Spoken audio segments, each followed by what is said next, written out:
The scandals surrounding the Trump regime's extra-legal killing of two defenseless survivors of a boat allegedly smuggling drugs in the Caribbean Sea gets bigger every day, largely because the principals can't seem to get their story straight. Yesterday, in a televised cabinet meeting during which Donald struggled to stay awake, he, the commander in chief of the United States military, and Defense Secretary Pete Hegseth tried to evade responsibility for what amounts to a war crime, despite the fact that they are the two most senior people in the chain of command. While Hegseth and Donald said they supported the strike, they also claimed not to know the second strike had been ordered, which seems unlikely at the very least. Apparently, however, they did know who was aware of it. Watch this. Somebody asked me a question about the second strike. I didn't know about the second strike. I didn't know anything about people. I wasn't involved in it. I knew they took out a boat. But I would say this, they had a strike. I hear the gentleman that was in charge of that is extraordinary. He's an extraordinary person. I'll let Pete speak about him. As you would, as any leader would want, you want to own that responsibility. So I said, I'm going to be the one to make the call after getting all the information and make sure it's the right strike. That was September 2nd.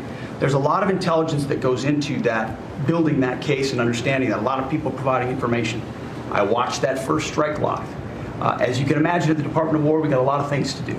So I didn't stick around for the hour and 2 hours, whatever, where all the sensitive site exploitation digitally occurs. So I moved on to my next meeting. A couple of hours later, I learned that that commander had made which he had the complete authority to do, and by the way, Admiral Bradley made the correct decision to ultimately sink the boat and eliminate the threat. He sunk the boat, and eliminated the threat. And it was the right call. We have his back. Oh, where to start? First of all, Donald claims to have great respect for the person about whom he's going to let Pete speak because he doesn't even know the guy's name. That would be Admiral Bradley.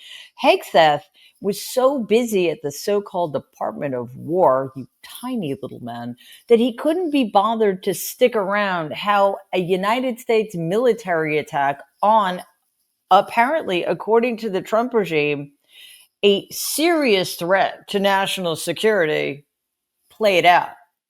Because, he had other stuff to do, like changing the letterhead or something. So we're supposed to believe that it's perfectly fine that the two people in charge, the commander-in-chief and the secretary of defense, don't know anything about what happened. Also, Hegseth said that Admiral Bradley was completely within his rights to sink the boat. Well, here's the thing, though. The boat had already been blown to smithereens.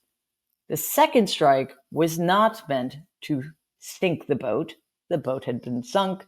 It was meant to eliminate the two survivors, which I'll get to in a second. The New York Times reports that Admiral Frank Bradley will answer questions from lawmakers in Washington, D.C.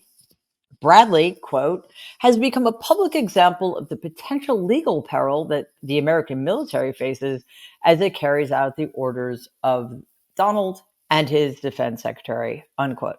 By the way, many of these are illegal orders, and I think, we need to provide some general context here. We're speaking specifically about this second strike, which again, I'll get to in a second, but the bombings, the targeted bombings of boats in the Caribbean Sea, which the Trump regime claims are part of some narco-terrorist organization, are in and of themselves illegal and may indeed constitute war crimes.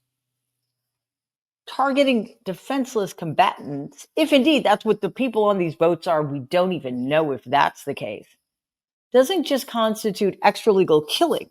It goes against international law, the rules of combat, and is considered a war crime and murder under Article 118 of our Uniform Code of Military Justice.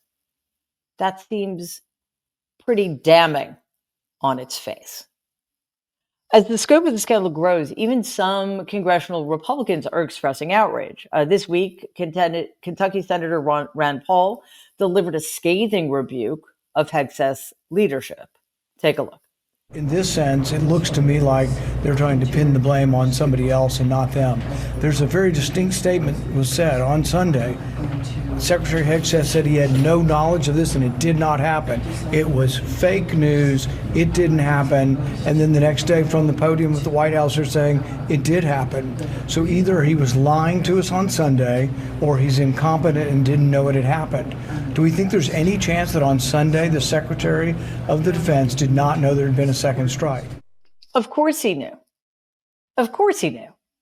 And again, if he didn't, that's hardly an excuse. He's supposed to be in charge.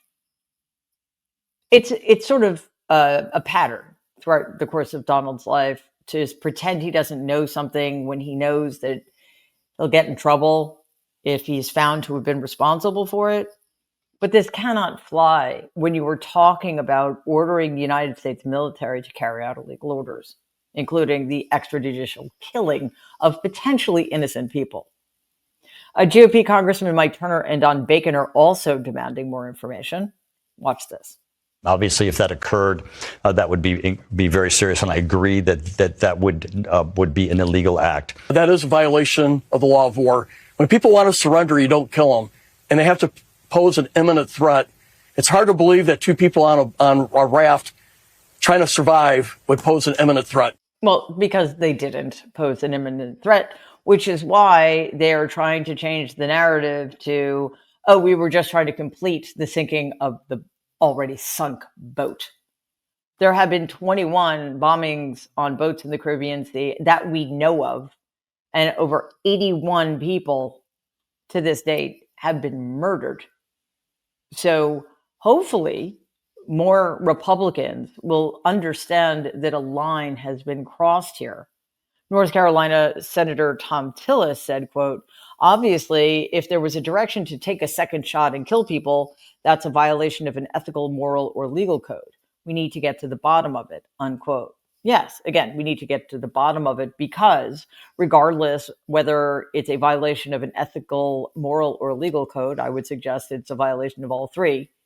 It's murder. And it is a war crime that was ordered by the Commander-in-Chief of the United States military and the Secretary of Defense. It does not get much more serious than that. But before we go on, the Trump regime is engaged in a murder spree in contravention of international and domestic military law. So please like and share this video. And if you believe in our mission, please subscribe to the Mary Trump Media channel. It is not simply this September 2nd strike that is causing blowback for the Trump regime. As I mentioned, there have been 20 other illegal bombings of boats in the Caribbean. CBS News reports that the family of a Colombian fisherman killed in a September 15th boat strike has filed a complaint against the United States.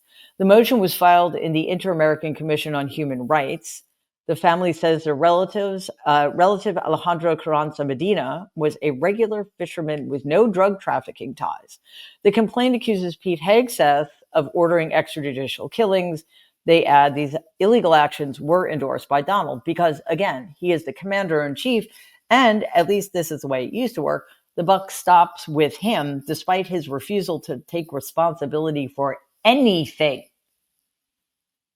So, hopefully, there will be some consequences here. But in the meantime, there is no end in sight to these bombings because it's all pretextual.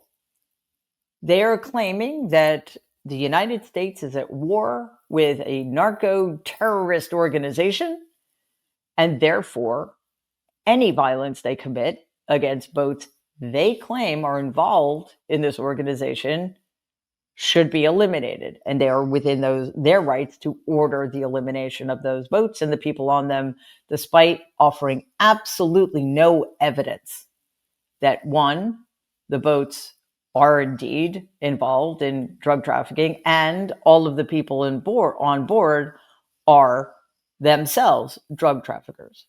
But again, it's important to remember something.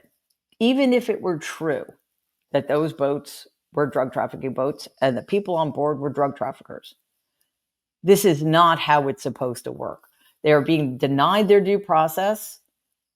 They are being denied the ability to prove their innocence, and they are being deprived of their lives simply because Donald Trump wants it that way. Please take a second and like and share this video. It'd be awesome if you could subscribe to the channel. If you're listening to us in podcast form, please follow us and give the show a 5-star rating, because it really does help other people find our content. Thanks.